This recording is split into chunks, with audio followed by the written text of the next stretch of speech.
അനുദിനം യേശുവിനോടൊപ്പം. മർക്കോസ് എഴുതിയ സുവിശേഷം 11-ാം അധ്യായം 25-ാം വാക്യം.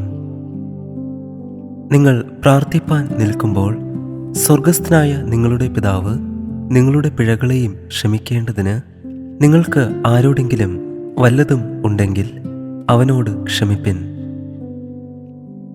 നമ്മുടെ പ്രാർത്ഥനാ ജീവിതത്തിൽ നാം ശ്രദ്ധിക്കേണ്ട വളരെ പ്രധാനപ്പെട്ട ഒരു സത്യമാണ് കർത്താവായ യേശു ഇവിടെ നമ്മെ പഠിപ്പിക്കുന്നത്. ദൈവത്തോട് ക്ഷമ ചോദിക്കുന്നത് പോലെ മറ്റുള്ളവരോടും ക്ഷമിക്കാൻ തയ്യാറുള്ള ഹൃദയം നമുക്കുണ്ടാകണം. നാം പ്രാർത്ഥിക്കുമ്പോൾ നമ്മുടെ ആവശ്യങ്ങൾ ദൈവത്തോട് പറയുന്നു, അനുഗ്രഹം ചോദിക്കുന്നു, സമാധാനം ചോദിക്കുന്നു. എന്നാൽ യേശു പറയുന്നത് പ്രാർത്ഥനയുടെ സമയത്ത് നമ്മുടെ ഹൃദയവും പരിശോധിക്കണമെന്നാണ്.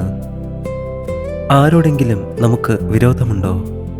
ആരുടെയെങ്കിലും വാക്കുകൾ നമ്മെ വേദനിപ്പിച്ചിട്ടുണ്ടോ? ആരെയെങ്കിലും നാം മനസ്സിൽ കുറ്റക്കാരനായി പിടിച്ചു വച്ചിട്ടുണ്ടോ? ദൈവസന്നിധിയിൽ നിൽക്കുമ്പോൾ നമ്മുടെ ഹൃദയത്തിലെ ഈ ഭാരങ്ങൾ ദൈവത്തിന് മുൻപിൽ സമർപ്പിക്കാം. ഒരാൾ നമ്മോട് തെറ്റ് ചെയ്താൽ ക്ഷമിക്കുക എന്നത് ആ തെറ്റ് ശരിയാണെന്ന് പറയുന്നതല്ല. ക്ഷമിക്കുന്നത് ബലഹീനതയല്ല, ദൈവത്തിൽ വിശ്വസിക്കുന്ന ഒരു ഹൃദയത്തിൻ്റെ ശക്തിയാണ് ക്ഷമ.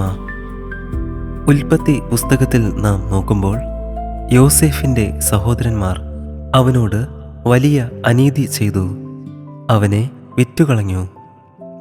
എന്നാൽ വർഷങ്ങൾക്കു ശേഷം യോസേഫിന് അവരോട് പ്രതികാരം ചെയ്യുവാനുള്ള അവസരം ലഭിച്ചപ്പോൾ യോസേഫ് ക്ഷമയുടെ വഴി തിരഞ്ഞെടുത്തു. യോസേഫ് ഇങ്ങനെ പറഞ്ഞു, നിങ്ങൾ എനിക്ക് ദോഷം വിചാരിച്ചു, ദൈവമോ അതിനെ ഗുണമാക്കി തീർത്തു എന്ന് പറയുന്നു. നമ്മുടെ ജീവിതത്തിലും ആരെങ്കിലും നമ്മെ വേദനിപ്പിച്ചിട്ടുണ്ടാകാം. എന്നാൽ ദൈവത്തിന് നമ്മുടെ വേദനയെയും അനുഭവങ്ങളെയും തൻ്റെ ഉദ്ദേശത്തിനായി ഉപയോഗിക്കാൻ കഴിയും. ക്ഷമയുടെ ഏറ്റവും വലിയ മാതൃക കർത്താവായ യേശു ക്രിസ്തുവാണ്. ക്രൂശിൽ തറയ്ക്കപ്പെട്ടപ്പോഴും യേശു ഇങ്ങനെ പറഞ്ഞു, പിതാവേ, ഇവരോട് ക്ഷമിക്കണമേ. തന്നെ വേദനിപ്പിച്ചവർക്ക് വേണ്ടി പോലും യേശു പ്രാർത്ഥിച്ചു. അതുകൊണ്ട് അനുദിനം യേശുവിനോടൊപ്പം നാം വസിക്കുമ്പോൾ നാം ക്ഷമിക്കാൻ പഠിക്കണം.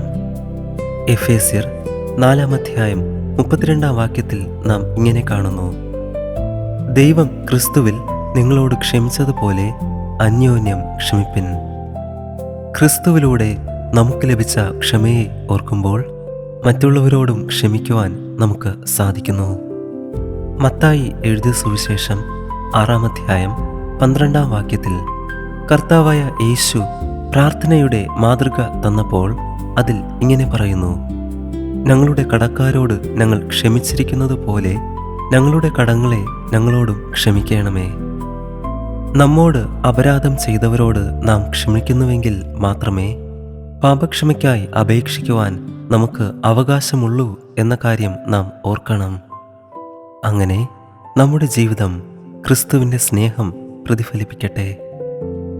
പരിശുദ്ധാത്മാവിനാൽ ആത്മാവിൻ്റെ ഫലം നമ്മിൽ രൂപപ്പെടട്ടെ. നമുക്ക് പ്രാർത്ഥിക്കാം. കൃപയും സ്നേഹവും നിറഞ്ഞ സ്വർഗീയ പിതാവേ, ഈ പുതിയ ദിവസത്തിനായി ഞങ്ങൾ അങ്ങേക്ക് സ്തുതിയും സ്തോത്രവും അർപ്പിക്കുന്നു. ഞങ്ങൾ ചെയ്തുപോയ പാപങ്ങൾ ക്ഷമിച്ച കൃപയ്ക്കായി നന്ദി കർത്താവേ. ഞങ്ങളെ വേദനിപ്പിച്ചവരോട് ക്ഷമിക്കാൻ ഞങ്ങൾക്കും കൃപ നൽകണമേ. കോപവും പ്രതികാര ചിന്തയും ഞങ്ങളുടെ ഹൃദയത്തിൽ നിന്ന് നീക്കണമേ.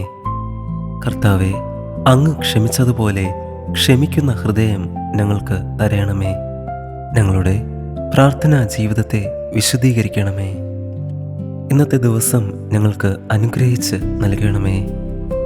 സകല മാനവും മഹത്വവും പുകഴ്ചയും അങ്ങേക്ക് അർപ്പിക്കുന്നു. കർത്താവായ യേശുവിൻ്റെ നാമത്തിൽ യാചിക്കുമ്പോൾ പ്രാർത്ഥന കേൾക്കണം സ്വർഗീയ പിതാവേ. ആമേൻ. God bless U.